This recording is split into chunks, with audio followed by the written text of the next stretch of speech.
Are you allergic to facts?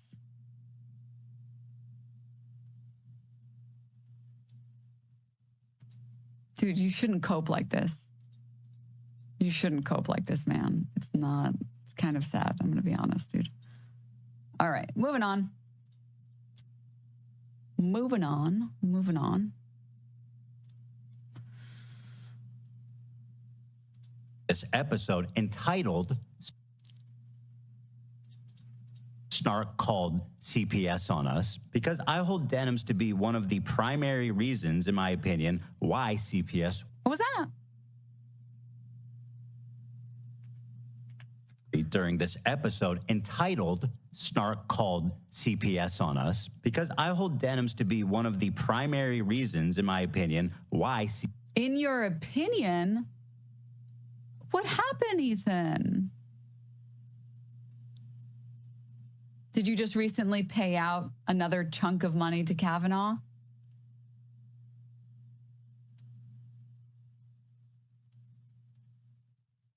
What happened to Denims did CPS? What happened to this is your fault? Did you talk to your lawyer?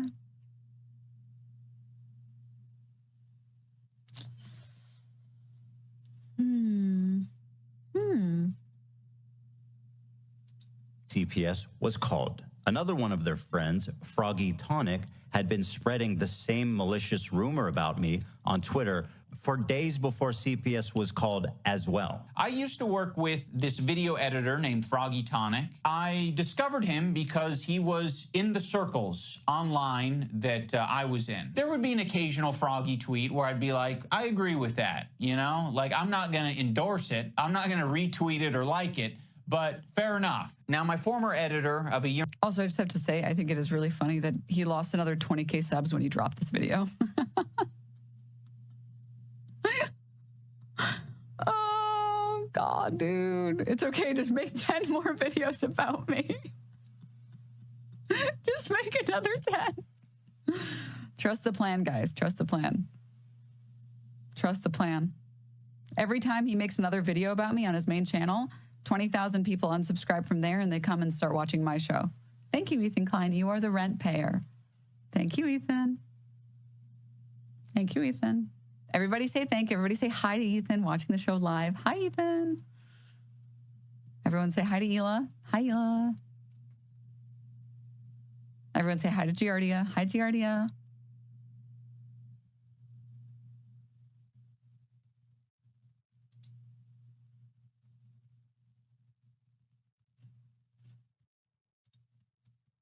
Year and a half ago, did say some truly mean shit. He called Ela the C word. He said they're trying to kill their dog with cheddar cheese and a bunch. The worst part about this is XQC watching the fucking iDubbbz video and he can't, and he obviously has to be biased, right? Because iDubbbz is siding with Frogan and me and Hassan, but he can't help but let out the worst cackle when he hears this part. As soon as Ian says this, he just like lets out the fucking meatiest cackle. If someone has a clip, you can send it, but bunch of other shit, I'm sure. Now let me show you the tweets that Ian conveniently omitted. Me, when my 3 kids ask me why they haven't seen me in the past 4 months, I was in my... What are these cell phones?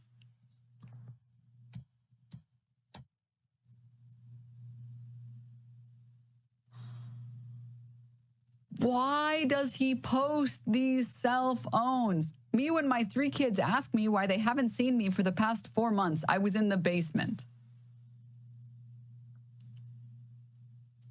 My basement. How can you shun a fallen fan when they worry about their 3 kids when they can't be bothered to protect their dogs? Ethan was... Why didn't you read the rest of the tweet, Ethan? Wait, why didn't you read the rest of the tweet? Little homie even ingested pills left on the floor. Like, come on, man.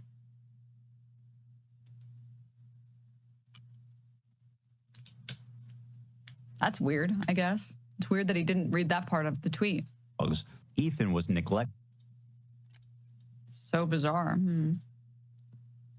with his dogs. He's already been neglectful with his kids, and he will continue to be. As a child of a neglectful, bipolar, narcissistic dad, that's precisely why I worry about Ethan's kids. I explained it on the podcast, but the truth of the matter is it's all a lie. It's all wrong. The man is talking about my children. He's painting me as a terrible parent, a neglectful parent, and saying that he's, whose claim to fame is being iDubbbz's friend and former editor, is spreading malicious, damaging rumors about me that led to the CPS being called, which, by the way, Ian does not explain one time. Why are you putting this in? Why are you putting in the L dancing?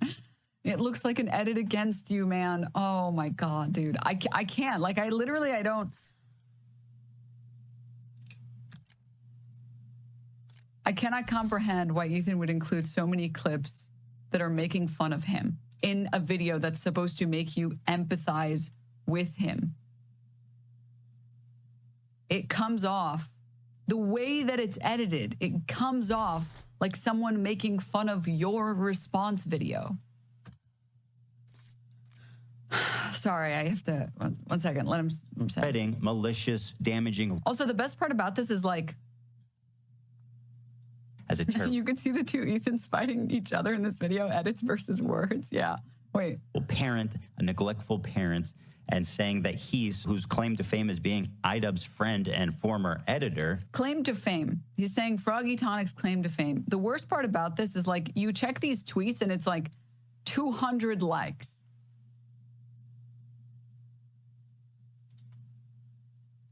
Claim to fame.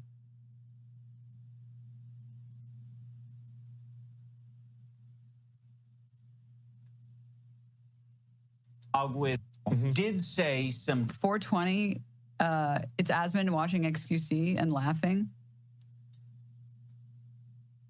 truly mean shit. Do you know how bad it is when even XQC and Asmund, who are supposed to be like the biggest haters, they're supposed to be on Ethan's side, when they watch it and they laugh at iDubbbz's edits? He called Hila the C word. He said they're trying to kill their dog with cheddar cheese and a bunch of other shit.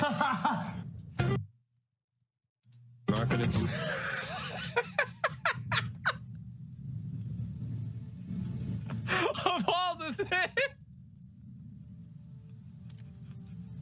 I would just delete my YouTube channel at that point. I would just delete it. Why are you including that part in your video? Why are you including the cheddar cheese part in your video? These people who are the most likely to take your side, you are running constant fucking simping for XQC and Asmongold and being like, Asmon's not a big Trump guy. No. And you're including one of the few things in the video that they couldn't resist laughing at. Of all the things. Take it, see. He's been neglectful with his kids, and he will continue to be. As a child of a neglectful, bipolar, narcissistic dad, that's precisely why I worry about Ethan's kids. I explained it on the podcast, but the truth of the matter is it's all a lie. It's all wrong. The man is talking about my children. He's painting me as a terrible parent, a neglectful parent, and saying that he's, whose claim to fame is being iDubbbz's friend and former editor, is spreading malicious, damaging rumors about me that led to the CPS being called, which, by the way... And he keeps saying malicious rumors about me. Malicious rumors about me. These malicious rumors, I'm sorry, guys. I really am. I feel so bad every time I have to subjugate you guys to this. The malicious rumors in question...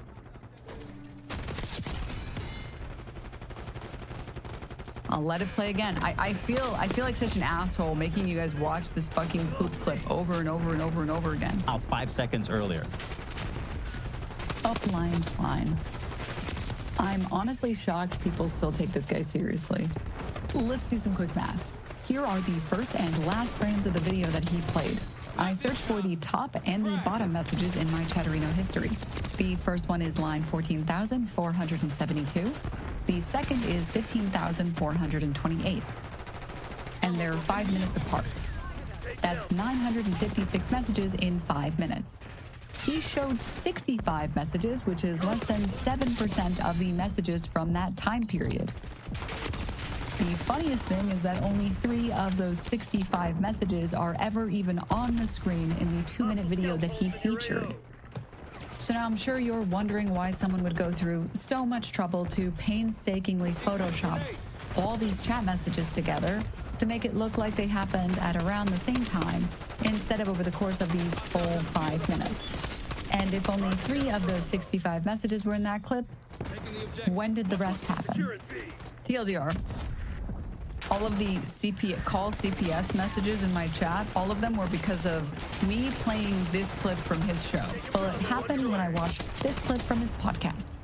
Olive has Giardia, which is it's a bacterial infection in the intestines that makes you have diarrhea. Well, Sonny's crawling around. He's putting everything in his mouth. He's at that age. He has Giardia. Oh, shit. And now Ela has Giardia. Shut up. For real? And now I think this morning I had diarrhea. Oh my god. What can I do to not get it? Yeah, I'm trying to... Because I'm not trying to get it. No, Crack the AC, maybe? Is it? It's extremely ridiculous to get. You have to ingest my poop. Are you planning on that? Never. Not really. So then you're fine. And I know what you're thinking. That's not that bad, right? Just kidding. Nobody's thinking that. It just keeps going. Backwards, so I'm Viscous doubting is myself. having a thick, sticky consistency Right, so between solid and liquid. The more viscous it is, the thicker it is. Okay, so he had a very low viscosity Yeah. diarrhea, and he was thrashing all around. So you can imagine it was not an easy task cleaning that up, and in the dark too, mind you. Right? And then it's like, okay, again, change it, put the diaper on and put him back in his sleeping sack. And I want to put him on the ground because I didn't want him to, suffer. So I carry him into the bathroom to wash my hands. And, I try to do a one-handed wash. I'm done. I can't. I'm not. I'm sorry. I'm sorry for people. I'm sorry. I'm sorry. I'm sorry. Rumors about A-Dub's friend and former editor is spreading malicious, damaging rumors about Spreading malicious, damaging rumors apparently just means playing a part of his clip. Playing a part of his stream. Apparently that's spreading malicious rumors. Just playing him talking on his show unedited.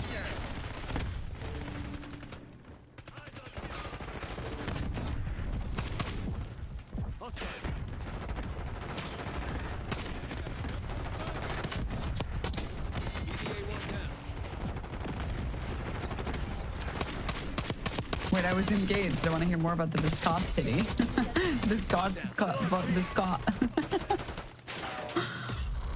Oh, man. Oh, man. And the crazy part is when this clip originally aired, I mean, you guys can hear it. He says in no uncertain terms. And now Sonny has Giardia. Now Ela has Giardia. And then has to later, because he's oversharing, has to later say, okay, wait, sorry. Just to be clear, nobody has Giardia. He has since said nobody has Giardia. Thankfully. But that doesn't change the fact that when people were watching this video, they were watching him saying in no uncertain terms that they did have it.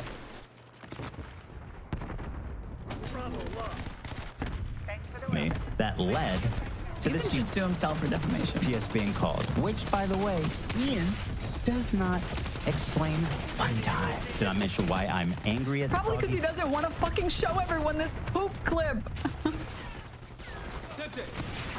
That's probably why. He was probably doing you a fucking solid. He didn't want to show all of you guys this fucking poop clip. He did not mention why I'm angry at Denims. He did not mention the name of the episode. He did not mention what the episode was about. He actually has a perfect opportunity to explain the Sue CPS himself for defecation. call, but watch what he does here instead. Now, my former editor of a year and a half ago did say some truly mean shit. He called Ela. Do we have any other proof of the CPS going to their house other than them saying so?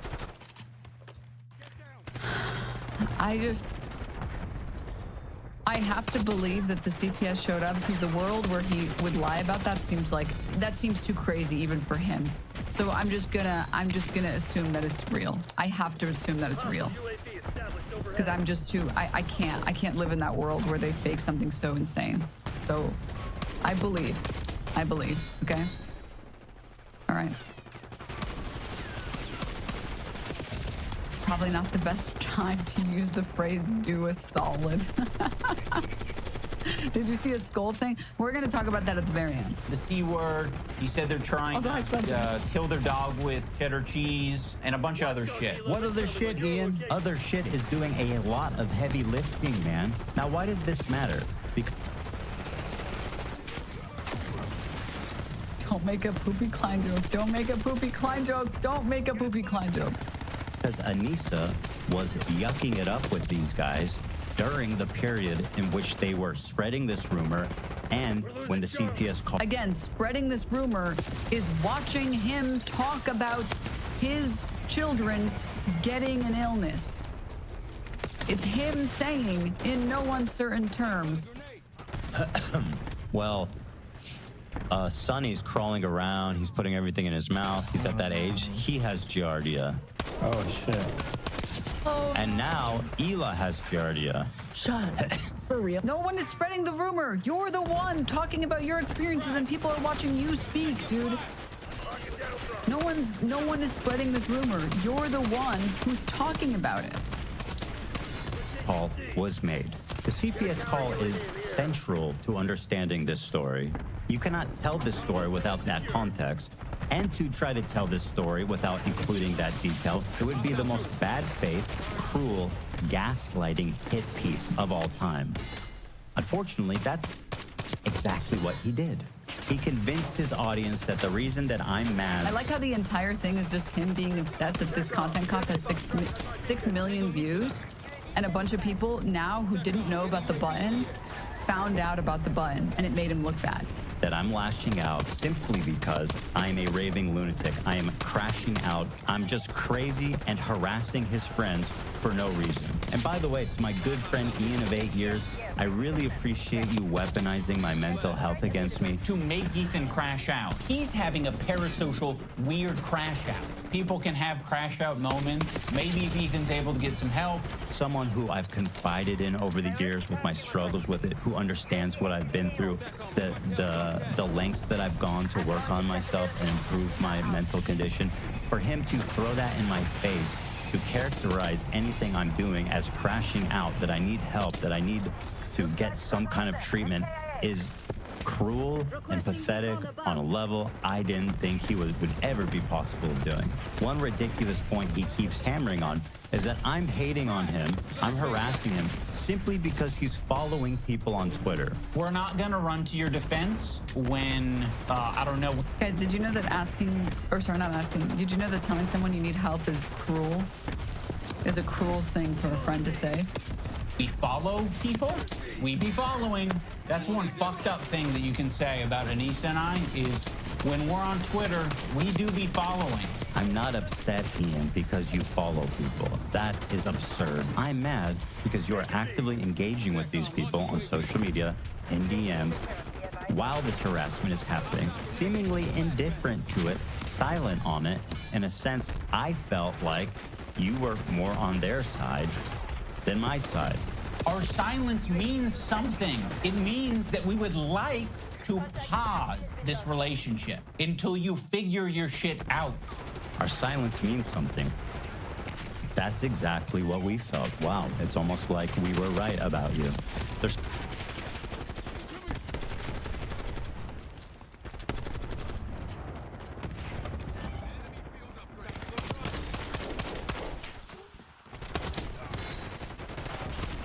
No, Ethan. You guys said that he was silent about you because they were afraid of snarkers. They were afraid to publicly take your side because they were afraid of getting hate from snarkers. And that's why they're spineless. They didn't say anything about you because they were never going to take your side, because they never agreed with anything you said.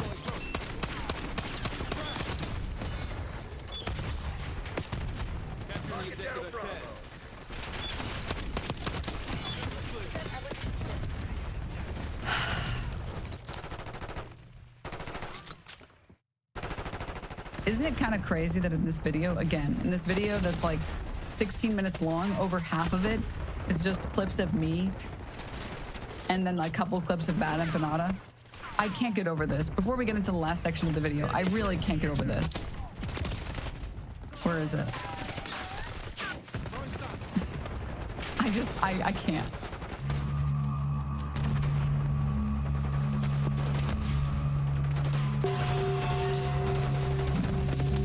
Today was pretty bad, wasn't it? Really sucked for you. So disappointed. The betrayal of one of your closest long-term friends, huh? TikTok, Ethan. TikTok, because this was just a taste. This was just a small part of what we have organized for you. It's only gonna get worse. It's only gonna get worse, Mr. Klein. Every day, sitting there, just waiting in misery and fear of what we have in store for you. Tick-tock goes the clock. Maybe if he The fact, oh my God. The fact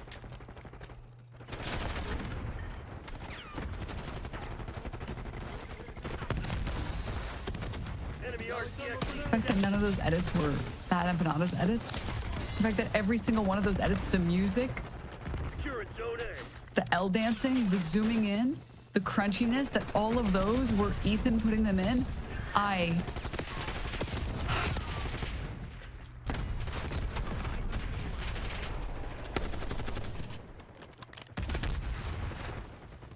Bad Empanada had a response on Instagram. Let me see it.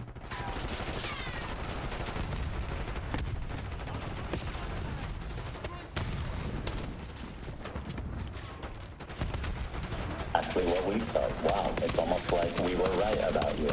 There's something that I've never talked about public. Oh, is this, Now, where is this it's about like, that? I it's still so haven't gotten easy there to yet. bait Ethan Klein that I think it's like a fetish or something. Like, this is a video on his main channel. It's like his straight main channel video, like complaining about Bad Empanada, right? And he put this in here. He put this. He bought it. He bought it. My screen's dirty, I know. Today was pretty bad, wasn't it? Really sucked for you. So disappointed. Betrayal of one of your closest I love this long-term community. Thanks for friends, being huh? awesome. TikTok, because this is just a small part of what we have organized for you. It's only gonna get worse. It's only gonna get worse, Mr. Klein. Every day, sitting there, just waiting in misery, in fear of what we have in store for you.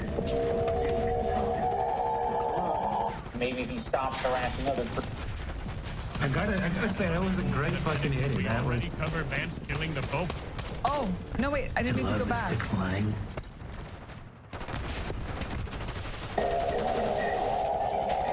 No. I didn't mean to make you guys watch it. Just waiting in misery. Dude, I did it again. Whatever. It's fine. Hello, Mr. Klein. We see you speaking. We see your mouth moving. Do not think for a second that we are not one step ahead, Mr. Klein. Do not think for a second that you have any power here, Mr. Klein. Hello, Mr. Klein. Remember, we are always watching. Hey guys, I just received 4 human skulls in the mail. That's right. We're going to get into the skulls. We're going to get into the skulls one thing at a time. One thing at a time. But I want to address the arguments against iDubbbz's video separately from the skulls. Okay, I want to address Skullgate on its own because to begin with, the fact that Skullgate is in here, it doesn't refute anything that iDubbbz talks about. It doesn't refute for example, any of the button stuff. Like, he doesn't even address the button stuff at all. He doesn't address any of it. The Skullgate thing is supposed to be like, I am getting insane levels of harassment. What's with the skulls? Again, we'll get to that in a second. We'll get to that in a second. We'll get to it in a second. Did we ever find AB? I think he's still missing. All right, let's get into this Skullgate thing. But before we get into that, At the age of 32, we'll do the quick little preamble here. Strum Dog, thank you for the 5. Thank you. I've acquired empathy, but I have, and I've realized it because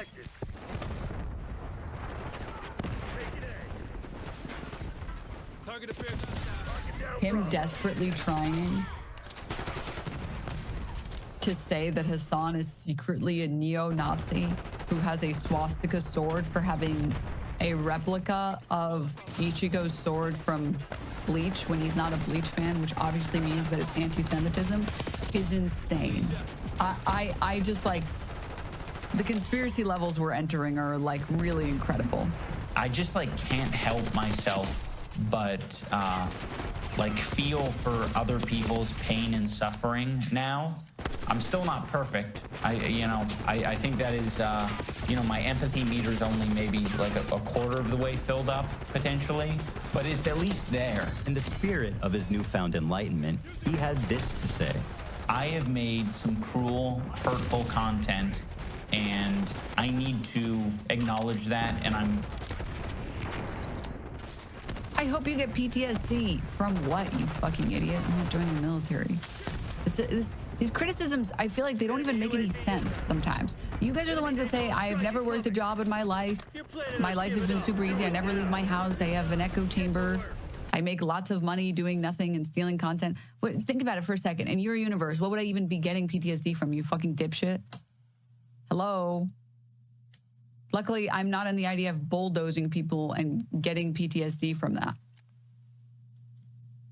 Which is a real article, by the way. This has nothing to do with Hila Klein. This is a real article talking about how IDF members have PTSD from killing a bunch of innocent people, which is a fucking insane article. But just come on, guys. All right. really sorry that it's taken me this long to acknowledge it. The content I'm talking about specifically are content cop videos and videos where I was... Does this not reflect poorly on you that the guy who's saying that he's trying to be a better person and that he's trying to be more empathetic and that he's trying to pick better targets and he's trying to make insults that aren't as mean-spirited, that he would carve out a section for you, that he looked at you and saw the things that you were saying and doing and said, wow.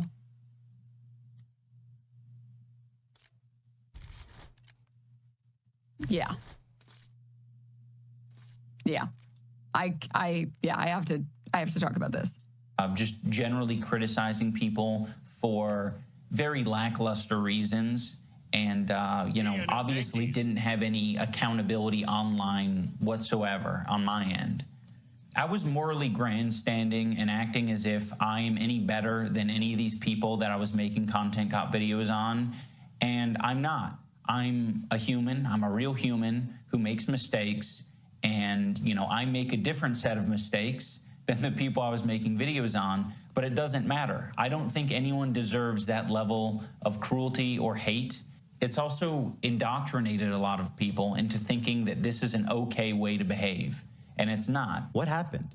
Am I so uniquely evil that you're willing to abandon your newfound principles after, what, less than a year? What is it that I've done, Ian, that makes me more detestable than any of the other people that you've contacted? Well, if you were willing to actually, I don't know, listen to anything in the video, you might know.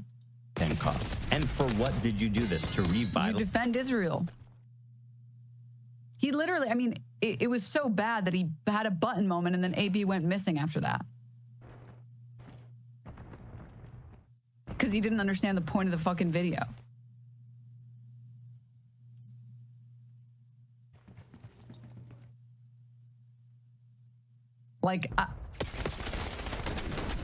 There is literally a section when he finds out that Ethan, sorry, not Ethan, that Ethan finds out that Ian drops this content cop on him. and he reacts to it live. And there's a section of Ian's video where he says like, hey man, it's very weird that you're like talking about how great Israel is when Israel is actively committing on like a genocide. I'll say it. It's committing a genocide. And he doesn't understand the point. He's like, well, we've never just agreed that Israel's doing that. And it's like, dude, if you were alive during slavery, prior to the Civil War in the United States, and you're like, yeah, slavery's wrong and like all this other stuff, and you know, there are definitely a lot of slave masters that are really harsh and it's really terrible. But I am going to go to the South to show you all my wonderful plantation. I think a lot of people think that it's like a shithole, but it's really great. What does that look like to you? You're defending the state that exists as it does, despite all of its atrocities, and pretending like the atrocities aren't happening and pretending to, like, it's just absurd. It's just absurd.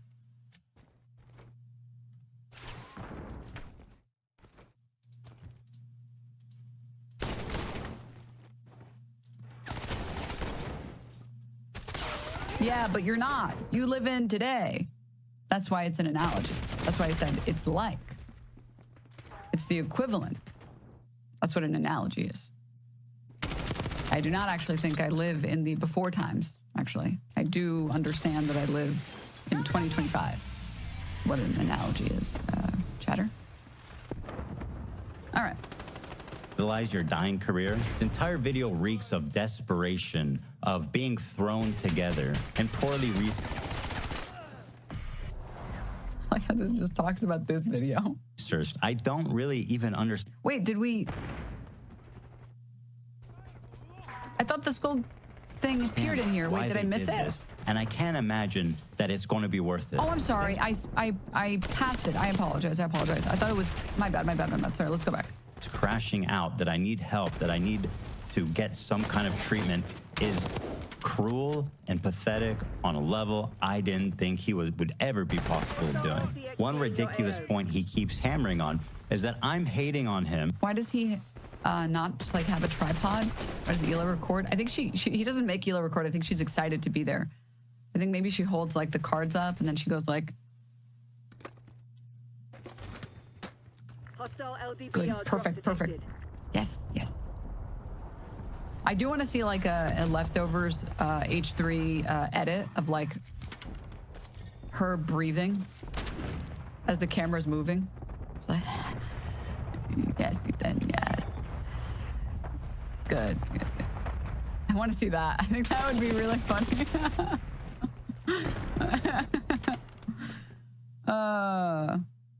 Didn't Israel, sorry, to be clear, you're totally right, by the way.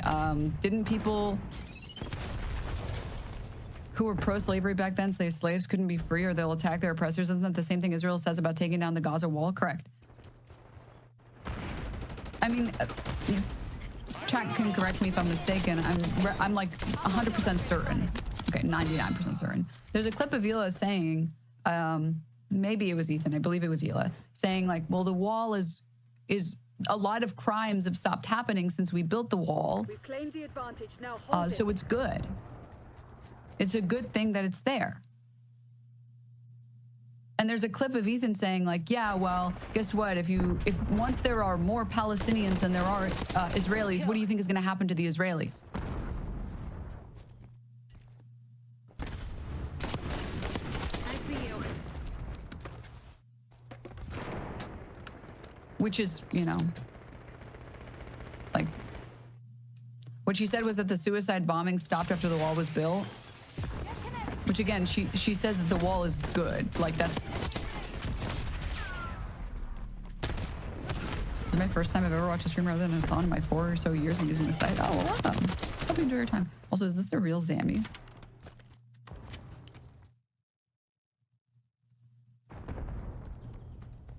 Sorry to like put you on blast right now, but is this the real Zammies?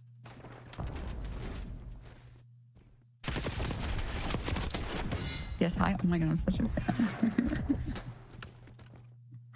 Wait. I'm like, reliving my Tumblr girly days. Reliving my Homestuck days. Wait, I'm such a fan. Oh my God. Like simping for someone to choose. Okay, anyway, sorry. Back to the video. All right, okay. We can finally get to Skullgate. I'm harassing him simply because he's following people on Twitter. We're not gonna run to your defense when, I don't know, we follow people. We be following.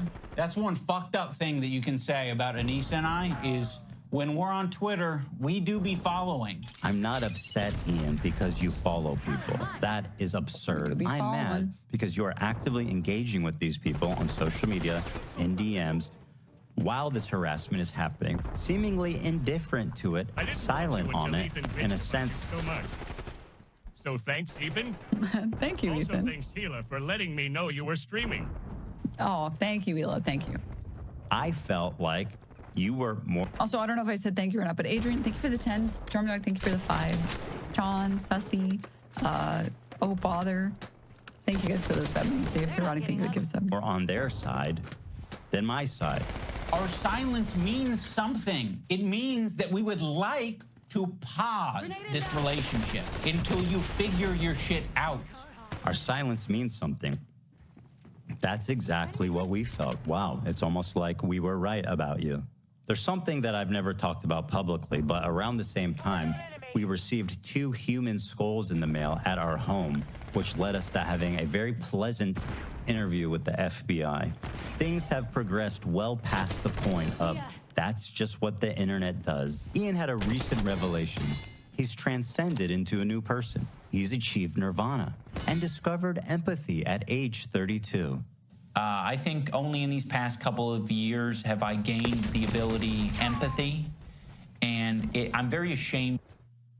You're right, it was. But that's after you called me like a bitch fucking 20 times in like 7 minutes, right? You're right, I'm sorry for what I've done to you, but I didn't do it for no reason. I did it because of all this other stuff that you had done first. Into an alternate dimension where it's opposite day. Where H3 Productions, Ethan Klein, the Vape Nation guy, has gone insane. And I, some random person online, am in an iDubbbz video. So I like finally like processed it. I was like, dude, I was just in a fucking content cop video. What the fuck is this world? What is this world? And not only that, but I was in an iDubbbz video where iDubbbz says this. I think that she's a good person like we think Ethan and Hila are good people. Kind of a tricky situation. How can you possibly think that they're both good people at their core? People can have crash out moments. People can say things that they don't mean. People can say things because they want internet clout and attention. I don't know. I think they're both probably guilty of saying things that they don't mean for internet clout and attention. Right now, one's a little bit more fucking nasty to me than the other. I just don't see how you can be my friend and also be friends with someone like that. Well, you can't. So I already forgot about you. I actually have a lot of friendships that are kind of that way where it's like, you know, one of the friends doesn't fuck with the other friend, but there is someone in the middle who kind of fucks with both of them, but separately. Yeah, there's a lot of friendships that are like that. That and like, I think maybe it was later in the video. Maybe not. I'm forgetting the exact timestamp. But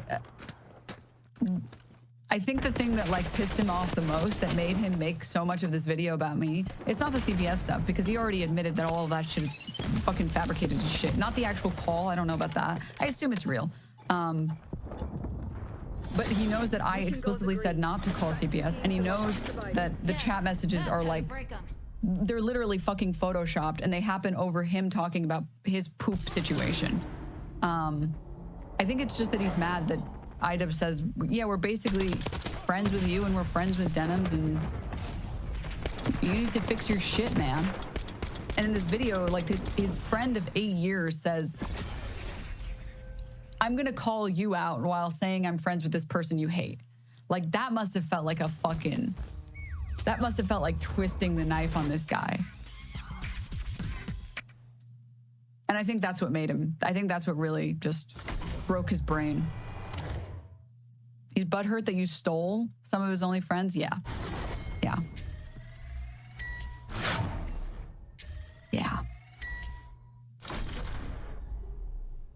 Oh my God, Sammy's, thank you for the tier 1. Thanks. As an ex-H3 fan of almost a decade, the part where Ian talks about enough fans not wanting to throw the baby out with the bathwater hit the nail on the head. I waited way too long. I was so forgiving because I genuinely thought change was still possible. I mean, again, that's why to this day, right now, I'm still not like aggressive on Olivia and AB because that's where they're at. They're still holding out.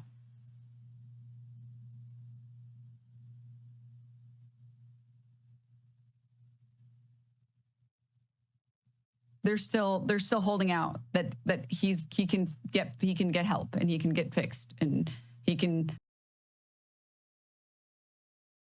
I want to address the whole narrative about El Salvador's like prison system having destroyed crime or whatever, because it's completely false. So, you know, this is the entire justification that is being used for like deporting people to El Salvador, is this narrative that Bukele, the president of El Salvador, destroyed crime and improved the murder rate via mass incarceration. And this is used by him and by his many international admirers to justify the mass imprisonment strategy. This narrative is completely false because Bukele actually tackled crime in a completely different way, and the prison thing is something that he came up with later to attempt to solidify his hold on power and as a way to basically justify the mass imprisonment of his political opponents and like anyone who he considers undesirable. So what actually happened is completely different. This was revealed in El Faro, which is a Salvadorian newspaper, which I believe has since had to move to Panama because he threatened them with putting them in the prisons. So back in 2020, when they were reporting on this, Bukele like started targeting the leadership of this newspaper, El Faro, and a lot of the people who are involved with it had to move abroad to continue reporting. So what happened is back in 2020, this is before the mass incarceration began. The mass incarceration only began in 2022. In 2022, Bukele declared a state of exception, which is still going today, like a complete suspension of constitutional rights, everything, which is still ongoing today. And that is when the mass incarceration began. So this article is from 2020. Bukele has been negotiating with MS-13 for a reduction in homicides and electoral support. So El Faro obtained dozens of documents confirming dozens of covert meetings between government officials and gang leaders since 2019, as well as intelligence reports detailing the outcomes of the encounters. Representatives of the executive branch and MS-13 agreed to the reduction in homicides in exchange for prison privileges and long-term pledges tied to the results of the elections in 2021. So they have tons of evidence of this. So what actually happened here is very simple. The murder rate in El Salvador was going down very early in Bukele's presidency. If you look at the murder rate, you see this incredibly drastic drop-off immediately upon him being elected. He got elected in 2019. The negotiations with the gangs begin immediately. Murder rate goes down, keeps going down afterwards. So what actually happened here is very simple. Bukele actually did something that was good to begin with. The negotiations with the gangs were good. Because these gangs, these are not serious criminal organizations. By serious, I don't mean like people think of these gangs, they think of like mafias or cartels or something. That's not what these gangs are. These gangs are unsophisticated street gangs, totally reliant on the leaders, that fall apart once you get to leadership. What he did is he basically negotiated with the leaders and gave them like special privileges and stuff in exchange for them calling off the grunts on the ground from doing the shit they usually did. All they really did was like extortion. I don't mean to downplay it, but like we're talking about like street gangs that go into stores and like say, hey, give me your money or I'll shoot you. Stuff like that. We're not talking about like real transnational criminal enterprises, like serious businesses and stuff like that, like the cartels. This is relatively low-level stuff in the grand scheme of things like that. So these gangs were very easy to deal with. The reason why the cartels are hard to deal with is because you couldn't do this sort of thing to them because they're like businesses. They have basically like boards of executives and shit, in effect. Not exactly, but in effect. So like you kill the leader, you arrest the leader, it doesn't matter. The cartel's still going to be there. Others will take over. The network of businesses, of distribution, of all that stuff is still there. The gangs in El Salvador aren't like that. Not at all. You get to the leaders and everyone else has no fucking idea what to do. You also can't go after the cartels like you do here. There's this mythology of them being good at fighting. That's not why the Mexican state doesn't go after them. The Mexican state doesn't go after them for one, because they're bribed, but for two, because they actually are pseudo governments. you can't go after them without also functionally like killing thousands of other people and like destroying the entire reason why they can be as big as they are, which is because they are so like embedded in the local population because they basically run the fucking places where their strongholds are. This is not the case with these gangs. These gangs are just like basically petty thugs with like a leadership based on like brutality and respect. It's basically like a prison gang, except a lot of people are on the outside. So it was a lot easier to negotiate with the leaders and to fuck them over. And the reason why the El Salvadorian gangs can exist as they do, by the way, is because no one cares about El Salvador. The cartels, if anything, can use them to distribute drugs and to help them. So, and they don't really care as much about having their own operations there. But the point is, Bukele did something good at the beginning of his term, which was negotiate. Then, after the murder rate had already drastically fallen, what he did to make it fall more was they stopped reporting accurately murders, not the mass imprisonment, because as you can see, it was already falling so fucking much, like more than halved before the state of exception began in 2022. What happened after that is quite simply, they stopped accurately reporting the murders to try and justify the mass imprisonment. Because the whole thing here is, honestly, if you're a dictator, you should learn from this. It was a good idea. The initial fall in homicide rates came from the negotiation. That's all. That was the initial reason for it. That's simple. You know, they tried to reason with them and it worked. Then what happened after that is Bukele saw an opportunity to be like, okay, I could imprison fucking anyone I want here. I could basically perpetuate myself in power forever if I put a bunch of people into prison and I start saying that the homicide rate, which was already falling beforehand, is falling because of that. I would be so popular and like anyone criticizes me, they get put into prison. And that's precisely what he did. He introduced the state of exception that allows him to do whatever he wants to whoever he wants. And they start underreporting murders just to like try and make it look like the fall is more dramatic than the previous falls, which to be clear, it's not. As a percentage, it's about the same. Like this article here goes over how as soon as they began the 2020 crackdown, they started undercounting homicides. In 2019, Bukele ascended to the presidency. Almost immediately, he began a 3-year period of secret gang negotiations and diplomacy, which saw the homicide rate fall to just 18 people per 100,000 in 2021. Then Bukele launched the dramatic crackdown, which suspended several basic constitutional rights and was followed by aggressive criminal reforms. It is now permanent, the state of exception, and now according to Bukele's administration, the homicide rate has fallen. However, under Bukele's crackdown, the government has been undercounting homicides by as much as 47%. This is no bureaucratic or clerical error. Since taking office, Bukele's administration has been laser focused on reducing homicide rates and improving perceptions of security. They have also increased the practice of burying the bodies of victims of murder in unmarked, often mass graves, in effect reducing the number of publicly visible killings. Oh yeah, this is something that I forgot to mention. Bukele was actually indicted in the USA, or at least people in his administration were indicted in US courts for their negotiations with gang leaders in El Salvador. And apparently the prosecutor mentioned this. I didn't know that he mentioned this. According to a 2022 US federal indictment, MS-13 leaders were continued to authorize murders where the victims' bodies were allowed to authorize murder where the victims' bodies were buried or otherwise hidden. So the official murder counting agency began excluding the discovery of unmarked graves from its counts. So basically, if you're buried in an unmarked grave, you're not murdered, apparently. I wouldn't like set aside the possibility that the government themselves is burying bodies in unmarked graves to hide the homicides, because otherwise, you know, the numbers wouldn't add up. They also stopped including prison murders in the count as well. There's a lot of stuff. As you can see with the numbers here, they started excluding a much larger proportion of homicides compared to previously. The reduction in homicides in El Salvador is almost entirely a result of the initial negotiations with the gangs. The prison thing is something that came much later, basically as a justification for him to get a bigger grasp on power. And now they're literally exporting El Salvador. Like they're exporting El Salvador as like, they're selling it as like this international prison dictatorship that anyone can send their prisoners to for whatever reason they want, no matter what. Which is, you know, it's insane, by the way. That people deported to El Salvador. They have not been charged in the US, and they aren't charged in El Salvador either. And the reason why this can happen is because in El Salvador, you can literally be imprisoned indefinitely for any reason. It doesn't matter. Any reason whatsoever. You're totally at the mercy of the government. So don't go to El Salvador. They're trying to increase tourism to El Salvador under this narrative that it's safe now. You do not go to El Salvador ever. They can literally arrest you for any reason they please, and you will never be seen again. Like, the government justifies this by saying, like, it's justified that we imprison random people because the murder rate has gone down. And yes, undoubtedly, some of the people who we imprison are innocent, but this is inevitable. This always happens.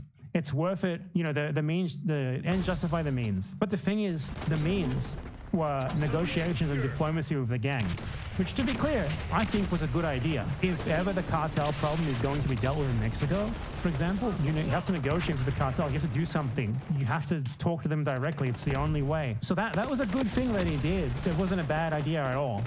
And it got good results almost immediately. But the problem is that he used the murder rate falling after the one good thing that he did to justify basically taking power and turning his country into a prison dictatorship where anyone he doesn't like or anyone any cop doesn't like can just be sent to prison arbitrarily, and they'll never be seen again. You'll never know what they're in for.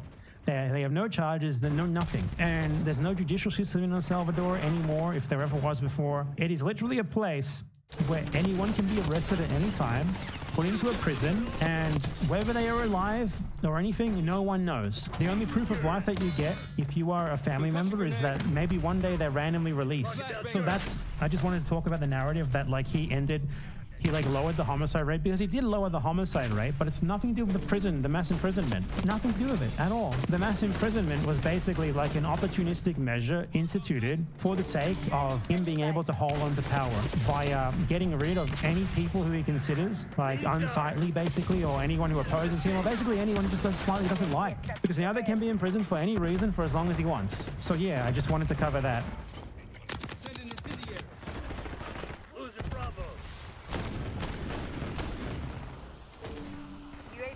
Beginning capture. Check. You're at sea.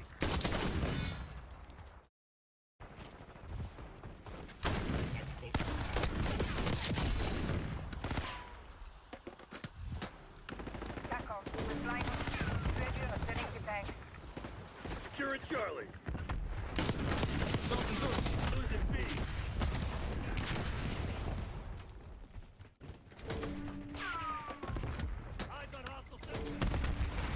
A while back, I talked about how a good number of people online were getting duped by satirical content, unable to tell the difference from what was real and what was someone taking the piss out of a trend or institutions and systems. There were people who genuinely believed that Enron was back, for example, making in-home nuclear reactor eggs. In reality, the creators of Birds Aren't Real had bought the rights to the Enron brand as an elaborate joke. While it seems that nothing much has changed in that arena, I've noticed something else regarding the use of satire lately. It's not that people are so media illiterate or just regular illiterate, although that certainly is a factor. It's that culture and society is currently moving so quickly toward an absurd future that satire has become an almost ineffective tool for critique, particularly in movies and TV.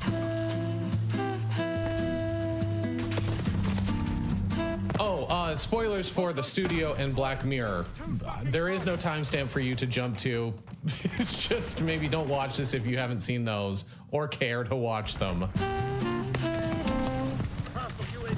I don't believe satire is less effective because it's gotten worse or less pointed. If anything, it's the opposite, and it's arguably better than it's ever been. Over the last couple of months, we've been treated to some truly great satirical television.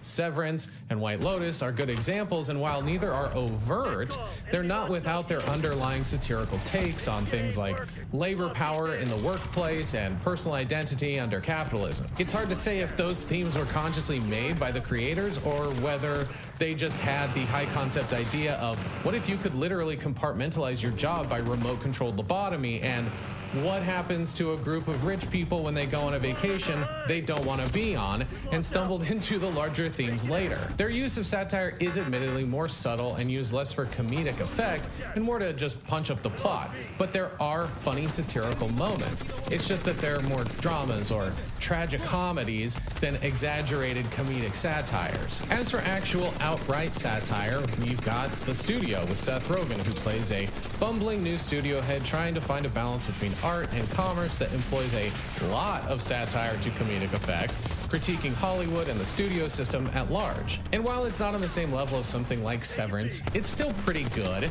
Plus, having a comedy in what feels like a sea of heavy dramas is refreshing, especially a comedy that at least has a point of view. The main critique the show makes is that movies are being churned out of what are essentially content factories for the sake of creating a commercial hit rather than for the sake of artistic expression.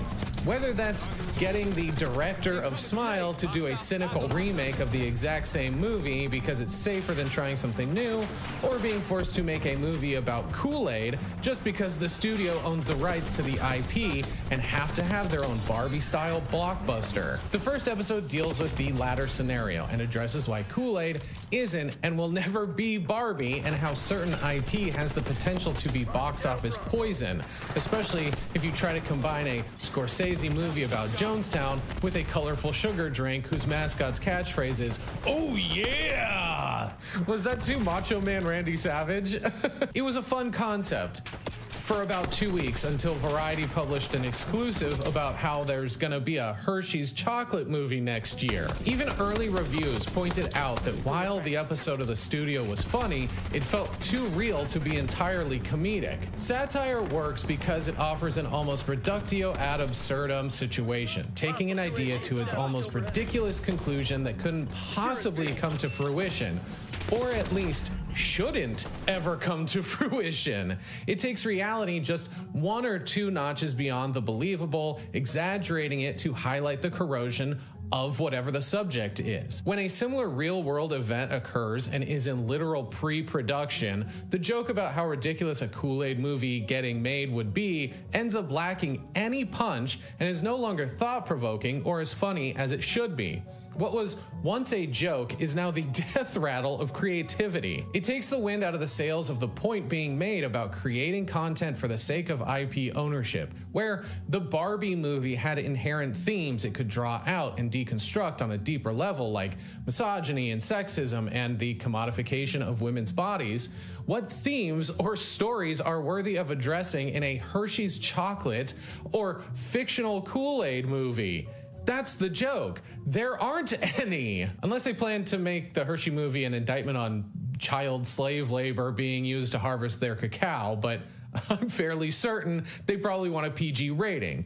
And look, I'm not saying every movie based on an IP is a Technicolor war crime. Barbie worked, the Lego movie worked, that Tetris movie kind of worked, I think. There's always a way to take a branded idea and do something unexpected or self-aware. But those movies succeeded because the creative team had something to say and actually cared. Unfortunately, that's the